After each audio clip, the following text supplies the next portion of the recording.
ಹಾಸನದಿಂದ ಬೆಂಗಳೂರಿಗೆ ವರ್ಗಾವಣೆ ಆಗಿದೆ ಸೂರಜ್ ರೇವಣ್ಣ ಕೇಸ್. ಸೂರಜ್ ರೇವಣ್ಣ ಅಸಹಜ ಲೈಂಗಿಕ ದೌರ್ಜನ್ಯ ಪ್ರಕರಣ ಕೇಸ್ ಏನಿದೆ ಸಿಐಡಿಗೆ ವರ್ಗಾವಣೆ ಆಗಿದೆ. ಅದರ ಜೊತೆಗೆ ಈ ಕೇಸನ್ನ ಹಾಸನದಲ್ಲಿ ಈಗ ದೂರು ಕೊಡಲಾಗಿತ್ತಲ್ಲ, ಆ ಕೇಸನ್ನ ಈಗ ಜನಪ್ರತಿನಿಧಿಗಳ ಕೋರ್ಟ್ ಜಡ್ಜ್ಗೆ ವರ್ಗಾವಣೆ ಮಾಡಲಾಗಿದೆ. ಅದರ ಪ್ರತಿಯನ್ನ ಹೀಗಾಗಿ ಬೆಂಗಳೂರಿಗೆ ಈ ಕೇಸನ್ನ ರವಾನೆ ಮಾಡಲಾಗ್ತಾ ಇದೆ. ಕಾನೂನು ಸುವ್ಯವಸ್ಥೆಗೆ ಸಮಸ್ಯೆ ಆಗುವ ಹಿನ್ನೆಲೆ ಈ ನಿರ್ಧಾರವನ್ನ ತೆಗೆದುಕೊಳ್ಳಲಾಗಿದೆ. ಈಗಾಗಲೇ ಆರೋಪಿ ಸೂರಜ್ ರೇವಣ್ಣ ವೈದ್ಯಕೀಯ ಪರೀಕ್ಷೆ ಕೂಡ ಮುಕ್ತಾಯವಾಗಿದೆ. ವೈದ್ಯಕೀಯ ಪರೀಕ್ಷೆಯನ್ನ ಹಿಮ್ಸ್ನಲ್ಲಿ ನಡೆಸಬೇಕು ಅಂತ ಅನ್ಕೊಂಡಿದ್ರು. ಆದ್ರೆ ಸೂರಜ್ ರೇವಣ್ಣ ಮನವಿ ಮಾಡಿಕೊಂಡಿದ್ದಕ್ಕಾಗಿ ಬೌರಿಂಗ್ನಲ್ಲೇ ಮೆಡಿಕಲ್ ಟೆಸ್ಟ್ ಅನ್ನ ಕೂಡ ಮಾಡಲಾಯಿತು. ಮತ್ತೆ ಯಾವ ರೀತಿಯ ತೊಂದರೆಗಳು ಆಗಬಾರ್ದು ಅನ್ನುವಂಥ ಕಾರಣಕ್ಕೆ ಈಗ ಈ ಕೇಸನ್ನ ಬೆಂಗಳೂರಿಗೆ ಶಿಫ್ಟ್ ಮಾಡಲಾಗಿದೆ, ವರ್ಗಾವಣೆ ಮಾಡಲಾಗಿದೆ. ಇನ್ನೇನು ಕೆಲವೇ ಕ್ಷಣಗಳಲ್ಲಿ ಹಾಸನದಿಂದ ಬೆಂಗಳೂರಿಗೆ ಕರೆ ತರ್ತಾರೆ ಖಾಕಿ ತಂಡ. ಬೆಂಗಳೂರಿಗೆ ಕರೆತಂದು ನ್ಯಾಯಾಧೀಶರ ಮುಂದೆ ಹಾಜರುಪಡಿಸಲಾಗುತ್ತೆ. ಒಂದ್ ಕಡೆ ಸಂತ್ರಸ್ತನ ಮೆಡಿಕಲ್ ಟೆಸ್ಟ್ ಆಗಿದೆ, ಮತ್ತೊಂದ್ ಕಡೆ ಸೂರಜ್ ರೇವಣ್ಣ ವೈದ್ಯಕೀಯ ಪರೀಕ್ಷೆ ಕೂಡ ಆಗಿದೆ. ಈಗ ಸಿಐಡಿ ಅಧಿಕಾರಿಗಳಿಗೆ ಈ ಕೇಸನ್ನ ವರ್ಗಾವಣೆ ಮಾಡಲಾಗಿದೆ. ಮತ್ತೆ ಹಾಸನದಲ್ಲಿ ಈ ಹೊಳೆನರಸೀಪುರ ಗ್ರಾಮಾಂತರ ಠಾಣೆಯಲ್ಲಿ ಈ ಒಂದು ಕೇಸ್ ದಾಖಲಾಗಿತ್ತಲ್ಲ, ದೂರನ್ನ ಕೊಡಲಾಗಿತ್ತಲ್ಲ, ಆದ್ರೆ ಆ ಕೇಸನ್ನ ಈಗ ಬೆಂಗಳೂರಿಗೆ ವರ್ಗಾವಣೆ ಮಾಡಲಾಗಿದೆ. ಈಗಾಗಲೇ ಸೂರಜ್ ರೇವಣ್ಣನನ್ನ ಬೆಂಗಳೂರಿಗೆ ಕರೆತರ್ತಾ ಇದ್ದಾರೆ. ಈ ವೇಳೆ ಕಸ್ಟಡಿಗೆ ಕೇಳೋದಕ್ಕೆ ಸಿಐಡಿ ಅಧಿಕಾರಿಗಳು ನಿರ್ಧಾರವನ್ನು ಕೂಡ ಮಾಡಲಿದ್ದಾರೆ. ಅಂದ್ರೆ ಎಷ್ಟು ದಿನ ಕಸ್ಟಡಿಗೆ ಪಡೆದುಕೊಳ್ಳಲಾಗುತ್ತೆ ಅನ್ನೋದು ಕೂಡ ಸದ್ಯಕ್ಕಿರುವಂತಹ ಕುತೂಹಲ. ಈಗ ಇದು ಜಸ್ಟ್ ಕಂಪ್ಲೇಂಟ್ ಅಷ್ಟೇ ಅಲ್ಲ, ಒಂದ್ ಕಡೆ ಸಂತ್ರಸ್ತ ಕಂಪ್ಲೇಂಟ್ ಕೊಟ್ಟಿದ್ರೆ ಮತ್ತೊಂದ್ ಕಡೆ ಕೌಂಟರ್ ಅಟ್ಯಾಕ್ ಆಗಿ ಕೌಂಟರ್ ಕಂಪ್ಲೇಂಟ್ ಆಗಿ ಸೂರಜ್ ರೇವಣ್ಣ ಕೂಡ ಕಂಪ್ಲೇಂಟ್ ಕೊಟ್ಟಿರುವಂತದ್ದು. ದೂರು ಮತ್ತೆ ಪ್ರತಿ ದೂರು ಎರಡೂ ಕೂಡ ದಾಖಲಾಗಿರೋದ್ರಿಂದ ಇಬ್ಬರನ್ನೂ ಕೂಡ ತನಿಖೆಗೆ ಒಳಪಡಿಸಬೇಕಾಗುತ್ತೆ. ಈಗಾಗಲೇ ಸೂರಜ್ಗೆ ಒಂದಷ್ಟು ತನಿಖೆ ಮಾಡುವಂತ ಸಂದರ್ಭದಲ್ಲೂ ಕೂಡ ಒಂದಷ್ಟು ಪ್ರಶ್ನೆಗಳನ್ನ ಕೇಳಲಾಗಿದೆ. ಆದ್ರೆ ಯಾವ ಪ್ರಶ್ನೆಗಳಿಗೂ ಕೂಡ ಸೂರಜ್ ಸರಿಯಾಗಿ ಉತ್ತರ ಕೊಟ್ಟಿಲ್ಲ ಅನ್ನುವಂತ ಮಾಹಿತಿ ಕೂಡ ಇದೆ. ಇನ್ನೊಂದ್ ಕಡೆ ಸಂತ್ರಸ್ತನಿಗೂ ಕೂಡ ಪ್ರಶ್ನೆಗಳನ್ನ ಕೇಳಲಾಗಿದೆ. ಸೂರಜ್ಗೆ ಕೇಳಿರುವಂತಹ ಪ್ರಶ್ನೆಗಳಲ್ಲಿ ಇಲ್ಲಿವರೆಗೂ ಯಾಕೆ ನೀವು ದೂರು ಕೊಡ್ಲಿಲ್ಲ, ಬ್ಲಾಕ್ ಮೇಲ್ ಮಾಡ್ತಾ ಇದ್ದ ಸಂತ್ರಸ್ತ ಅನ್ನುವಂತ ಮಾಹಿತಿ ಕೊಟ್ಟಿದ್ದೀರಲ್ಲ, ಹಾಗಿದ್ರೆ ಆತ ಬ್ಲಾಕ್ ಮೇಲ್ ಮಾಡ್ತಾ ಇದ್ರು ಕೂಡ ನೀವ್ ಯಾಕೆ ದೂರು ಕೊಡ್ಲಿಲ್ಲ ಅಂತ ಕೇಳಿದ್ದಾರಂತೆ ಪ್ರಶ್ನೆನ. ಆದ್ರೆ ಅದಕ್ಕೆ ಸೂರಜ್ ಬಳಿ ಉತ್ತರ ಇಲ್ಲ. ಅದೇ ರೀತಿಯಾಗಿ ಕಂಪ್ಲೇಂಟ್ ಕೊಟ್ಟಿರೋದು ಕೂಡ ಸ್ವತಃ ಸೂರಜ್ ರೇವಣ್ಣನೇ ಹೋಗಿ ಏನು ಕಂಪ್ಲೇಂಟ್ ಕೊಟ್ಟಿಲ್ಲ, ಅವರ ಆಪ್ತ ಶಿವಕುಮಾರ್ ಅವರ ಮೂಲಕವಾಗಿ ಕಂಪ್ಲೇಂಟ್ ಕೊಡ್ಸಿರುವಂತದ್ದು. ಹಾಗಾಗಿ ಅವ್ರ ಮೂಲಕ ನೀವ್ ಯಾಕೆ ಕಂಪ್ಲೇಂಟ್ ಕೊಡ್ಸಿರುವಂತದ್ದು? ಶಿವಕುಮಾರ್ ಅವರಿಗೂ ನಿಮ್ಗೂ ಎಷ್ಟು ವರ್ಷದ ಪರಿಚಯ? ಅವ್ರ ಮೂಲಕ ಕಂಪ್ಲೇಂಟ್ ಕೊಡ್ಸೋದಕ್ಕೆ ಕಾರಣ ಏನು? ಮತ್ತೆ ಸಾಕ್ಷ್ಯಗಳು ಇದ್ವು, ಅವ್ರು ನಿಮ್ಗೆ ಸಂತ್ರಸ್ತ ಯುವಕ ಏನಿದ್ದಾನೆ ನಿಮ್ಗೆ ಬ್ಲಾಕ್ ಮೇಲ್ ಮಾಡ್ತಾ ಇದ್ದ ಅಂತ ಅಂದ್ರೆ ಅದಕ್ಕೆ ಸಾಕ್ಷಿಗಳು ಇದ್ವು ಅಂತಂದ್ರೆ ನೀವೇ ಖುದ್ದಾಗಿ ಕಂಪ್ಲೇಂಟ್ ಕೊಡ್ಬೋದಿತ್ತಲ್ಲ. ಅವತ್ತೇ ಜೂನ್ 14 ಅಥವಾ 16ನೇ ತಾರೀಕಿನೇ ಕಂಪ್ಲೇಂಟ್ ಕೊಡ್ಬೋದಿತ್ತಲ್ಲ. ಹೀಗೆಲ್ಲ ಒಂದಿಷ್ಟು ಪ್ರಶ್ನೆಗಳನ್ನ ಕೂಡ ಸೂರಜ್ಗೆ ಕೇಳಿದ್ದಾರಂತೆ. ಆದ್ರೆ ಸೂರಜ್ ಯಾವ ಪ್ರಶ್ನೆಗಳಿಗೂ ಕೂಡ ಉತ್ತರ ಕೊಡೋದಕ್ಕಾಗದೆ ತಬ್ಬಿಬ್ಬಾದ್ರಂತೆ. ಅದೇ ರೀತಿಯಾಗಿ ಇತ್ತ ಸಂತ್ರಸ್ತನಿಗೂ ಕೂಡ ಮೆಡಿಕಲ್ ಟೆಸ್ಟ್ ಆಗಿದೆ. ಮೆಡಿಕಲ್ ಟೆಸ್ಟ್ ನ ಸಂದರ್ಭದಲ್ಲಿ ಆತನ ಉಗುರುಗಳನ್ನ ಕಟ್ ಮಾಡಿಕೊಂಡು ಟೆಸ್ಟಿಂಗ್ಗೆ ಅಂತ ಕೊಟ್ಟಿದ್ದಾರಂತೆ. ಅದೇ ರೀತಿಯಾಗಿ ಎದೆ ಭಾಗದ ಕೂದಲುಗಳನ್ನ ಕೂಡ ಟೆಸ್ಟಿಂಗ್ಗೆ ಒಳಪಡಿಸಲಾಗಿದೆಯಂತೆ. ಮತ್ತೆ ಕಚ್ಚಿದ ಗಾಯಗಳಿದ್ವು, ಗುರುತುಗಳಿದ್ವು ಅಂತ ಆತ ಹೇಳಿರೋದ್ರಿಂದ ಅದನ್ನು ಕೂಡ ಈಗ ಟೆಸ್ಟಿಂಗ್ ಕಳಿಸಲಾಗಿದೆ. ಅದೆಲ್ಲ ಆದ ಬಳಿಕ ಸಂತ್ರಸ್ತ ಹಾಗೂ ಸೂರಜ್ ರೇವಣ್ಣ ಇವರಿಬ್ಬರ ಮೆಡಿಕಲ್ ರಿಪೋರ್ಟ್ ನಲ್ಲಿ ಏನ್ ಬರುತ್ತೆ ಅದರ ಮೇರೆಗೆ ತನಿಖೆ ಮತ್ತಷ್ಟು ಚುರುಕೊಳ್ತಾ ಹೋಗುತ್ತೆ. ಸದ್ಯಕ್ಕೆ ಕೇಸ್ ಈಗ ಸಿಐಡಿ ಅಧಿಕಾರಿಗಳಿಗೆ ವರ್ಗಾವಣೆ ಆಗಿದೆ. ಅದೇ ರೀತಿಯಾಗಿ ಹಾಸನದ ಕೇಸ್, ಈ ಹೊಳೆನರಸೀಪುರದ ಕೇಸ್ ಏನಿದೆ ಬೆಂಗಳೂರಿಗೆ ವರ್ಗಾವಣೆ ಆಗ್ತಾ ಇರೋದ್ರಿಂದ ಇವತ್ತು ಕೋರ್ಟ್ ನಲ್ಲಿ ಹಾಜರುಪಡಿಸಲಾಗುತ್ತೆ. ಜನಪ್ರತಿನಿಧಿಗಳ ಕೋರ್ಟ್ ನಲ್ಲಿ ನ್ಯಾಯಾಧೀಶರ ಮುಂದೆ ಹಾಜರುಪಡಿಸ್ತಾರೆ ಸೂರಜ್ ರೇವಣ್ಣನ.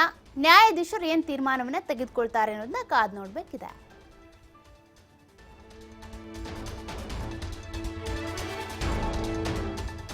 ಈಚೆಗೆ ಸೂರಜ್ ರೇವಣ್ಣ ಅವರು ಈ ಒಂದು ಆಪಾದನೆ ಬಂದ ಮೇಲೆ ನಾನೇ ನ್ಯಾಯಾಲಯಕ್ಕೆ ಗೌರವ ಕೊಟ್ಟು ಈ ನೆಲದ ಕಾನೂನನ್ನು ಗೌರವಿಸಬೇಕು ಅಂತ ಹೇಳಿ ಪೊಲೀಸ್ ಸ್ಟೇಷನಲ್ಲಿ ಏನು ನನ್ನ ಮೇಲೆ ಆಪಾದನೆ ಬಂದಿದೆ ಅಂತಕ್ಕಂಥ ವಿಚಾರ ಕೇಳಲಿಕ್ಕೆ ಬಂದಾಗ ಅವರೇ ಈ ನೆಲದ ಕಾನೂನು ನಾನು ಏನು ನನ್ನ ಮೇಲೆ ಆಪಾದನೆ ಇದೆ ಅದ್ರ ಬಗ್ಗೆ ಯಾವ ಆಪಾದನೆ ಇದೆಯೋ ಆ ಆಪಾದನೆ ಬಗ್ಗೆ ಅವರೇ ಯಾವ ರೀತಿ ತನಿಖೆ ಮಾಡಬೇಕು, ನೀವು ನಾನು ಈ ನೆಲದ ಕಾನೂನಿನ ನಾನು ಬೆಲೆ ಕೊಡಬೇಕು ಅಂತ ಹೇಳಿ ಬಂದಾಗ ಅವರನ್ನು ಕಸ್ಟಡಿಗೆ ತೊಗೊಂಡಿದ್ದಾರೆ.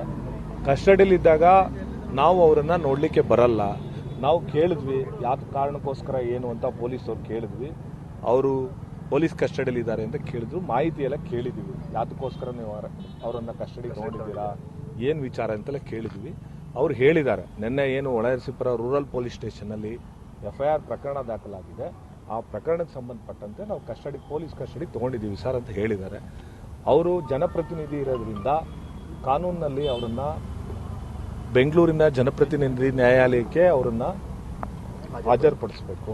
ಇವತ್ತು ಸಂಜೆ ಒಳಗಡೆ ಅವರು ಬೆಂಗಳೂರಿನ ಜನಪ್ರತಿನಿಧಿ ನ್ಯಾಯಾಲಯಕ್ಕೆ ಹಾಜರುಪಡಿಸ್ತಾರೆ.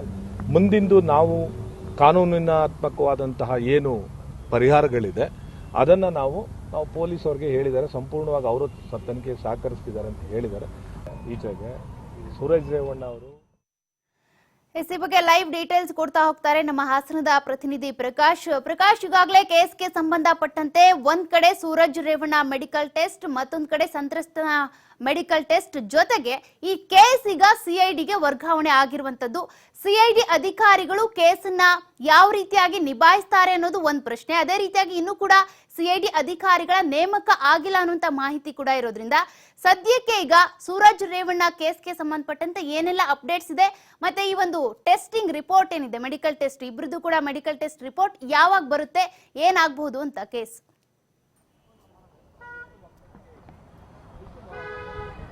ಸೌಖ್ಯ. ಈಗಾಗಲೇ ಹಾಸನದ ಸೈಬರ್ ಅಂದ್ರೆ ಪೊಲೀಸ್ ಠಾಣೆಯ ಮುಂದೆ ಅವರ ವಕೀಲರಾದಂತಹ ಏನು ಪೂರ್ಣಚಂದ್ರ ಅವರು ಒಂದು ಹೇಳಿಕೆಯನ್ನು ಕೂಡ ಕೊಟ್ಟಿರುವಂಥದ್ದು. ಅಂದರೆ ಈಗಾಗಲೇ ಹೋಗಿ ತನಿಖಾಧಿಕಾರಿಗಳನ್ನ ನಾವು ಭೇಟಿ ಮಾಡಿದ್ದೀವಿ, ಜೊತೆಗೆ ಒಂದಿಷ್ಟು ಮಾಹಿತಿಯನ್ನು ಕೂಡ ತೆಗೆದುಕೊಂಡಿದ್ದೀವಿ. ಇವತ್ತು ಬೆಂಗಳೂರಿನ ಜನಪ್ರತಿನಿಧಿಗಳ ನ್ಯಾಯಾಲಯಕ್ಕೆ ಇವತ್ತು ಸಂಜೆ ಕೂಡ ಕರ್ಕೊಂಡು ಹೋಗ್ತಾರೆ. ಜಡ್ಜ್ ಮನೆ ಮುಂದೆ ಕೂಡ ಹಾಜರು ಮಾಡ್ತಾರೆ. ನಂತರದಲ್ಲಿ ಪಿಟಿಷನ್ ಫೈಲ್ ಮಾಡ್ತೀವಿ, ನಂತರದಲ್ಲಿ ನಾವು ಅವ್ರನ್ನ ಭೇಟಿ ಮಾಡುವಂತಹ ಪ್ರಯತ್ನ ಮಾಡ್ತೀವಿ ಅನ್ನುವ ಮಾಹಿತಿಯನ್ನು ಕೂಡ ಈಗಾಗಲೇ ಕೊಟ್ಟಿರುವಂಥದ್ದು. ಯಾಕಂತಂದರೆ ಈಗಾಗಲೇ ನಾವು ಅವರು ತನಿಖೆ ಹಂತದಲ್ಲಿರ್ತಕ್ಕಂತಹ ಸಂದರ್ಭದಲ್ಲಿ ನಾವು ಅವರನ್ನು ಸೂರಜ್ ರೇವಣ್ಣರನ್ನು ಭೇಟಿ ಮಾಡಲಿಕ್ಕೆ ಆಗಿಲ್ಲ, ಜೊತೆಗೆ ಮಾತನಾಡಿಸ್ಲಿಕ್ಕೂ ಆಗಿಲ್ಲ ಅನ್ನುವ ಮಾತನ್ನು ಕೂಡ ಹೇಳ್ತಾ ಇದ್ದಾರೆ. ಈಗ ಠಾಣೆ ಮುಂದೆ JDSನ ಕೆಲವರು ಮುಖಂಡರುಗಳು ಕೂಡ ಈಗಾಗಲೇ ಬಂದಿರುವಂಥದ್ದು. ಯಾಕಂತಂದರೆ ನಿನ್ನೆ ಸಂಜೆ ಸೈಬರ್ ಕ್ರೈಮ್ ಪೊಲೀಸ್ ಠಾಣೆಯಲ್ಲಿ ಸೂರಜ್ ರೇವಣ್ಣ ಕೂಡ ಬಂಧನ ಆಗಿತ್ತು. ಸಾಕಷ್ಟು ಈಗಾಗಲೇ JDS ಮುಖಂಡರು ಜೊತೆಗೆ ವಕೀಲರು ಕೂಡ ಆಗಿದ್ದಾರೆ. ಮಾತನಾಡ್ಸೋಣ ಸರ್. ಈಗ ಭೇಟಿ ಮಾಡಿದ್ರಿ, ನೀವು ಒಳಗಡೆ ಹೋಗಿದ್ರಿ, ತನಿಖಾಧಿಕಾರಿಗಳನ್ನ ಮಾತನಾಡಿಸ್ತು ಅಂತ ಕೂಡ ಹೇಳಿದ್ರಿ. ಏನು ಹೇಳಿದ್ರಿ ಸರ್? ಏನು ಹೇಳ್ತೀರಾ ಸರ್? ನಾನು ಒಳಗಡೆ ಹೋಗಿಲ್ಲ. ನಮ್ಮ ವಕೀಲರಾದಂಥ ಪೂರ್ಣಚಂದ್ರ ಮತ್ತು GL ಲಿಂಗರಾಜು ಅಂತೇಳಿ ಅವರು ಮಾತ್ರ ಹೋಗಿದ್ರು. ನಾನು ಒಳಗಡೆ ಹೋಗಿರಲ್ಲ, ಅವರಿಬ್ಬರಿಗೆ ಮಾತ್ರ ಅವಕಾಶ ಇತ್ತು.